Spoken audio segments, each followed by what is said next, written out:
ملتے جلتے جو حرف ہیں ان کے فرق کو سمجھنا ہے۔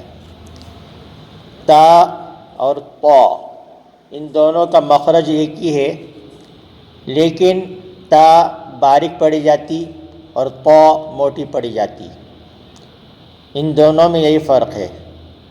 اور اسی طرح ہا، جس کو ہم عام زبان میں بڑا ہا کہتے ہیں، اور ایک ہے ہا، تو ان دونوں میں بھی فرق ہے کہ ہا حلق کے درمیانی حصے سے ادا ہوتی ہے اور ہا حلق کے جو نیچے والا حصہ، جو سینے کی طرف والا حصہ ہے، وہاں سے ادا ہوتا ہے۔ عین اور حمزہ، کہ عین حلق کے درمیانی والے حصے سے ادا ہوتی ہے اور حمزہ بالکل سینے کی طرف والے حصے سے ادا ہوتی ہے۔ اور ان دونوں میں فرق ہے، اس کے فرق کو واضح کرنا ضروری ہے۔ اور اسی طرح زا، لال، را، ان تینوں حرفوں میں فرق ہے۔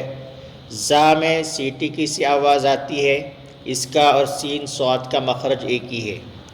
اور اس کے بعد میں لال اور را، ان دونوں کا مخرج ایک ہی ہے، ان دونوں کے آواز میں نرمی ہوتی ہے، لیکن لال باریک پڑھی جاتی ہے اور را موٹی پڑھی جاتی ہے۔ اسی طرح قوف، قوف اور کاف کے مخرج میں تھوڑا سا فرق ہے اور ان کی آواز میں بھی کافی فرق ہے، اس لیے قوف کی جگہ پر کاف نہیں ہونا چاہیے، یعنی بڑے قوف کی جگہ پر چھوٹا کاف نہیں ہونا چاہیے۔ قوف اور کاف یہ دو حرف الگ الگ ہیں۔ اسی طرح سا، سین، صاد، سا اس میں نرمی ہوتی ہے، سا اور لال کا مخرج اور را کا مخرج ایک ہی ہے۔ اور سین اور صاد، ان دونوں کا مخرج ایک ہی ہے، ان دونوں میں سیٹی کی سی آواز آتی ہے، لیکن دونوں میں فرق یہ ہے کہ صاد موٹا پڑھا جاتا ہے اور سین باریک پڑھی جاتی ہے۔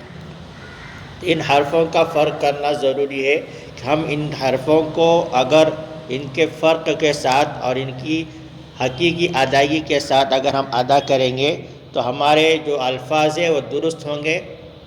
اس لیے ہم کو حرفوں کے جو فرق کی طرف خیال دینا بہت ہی ضروری ہے۔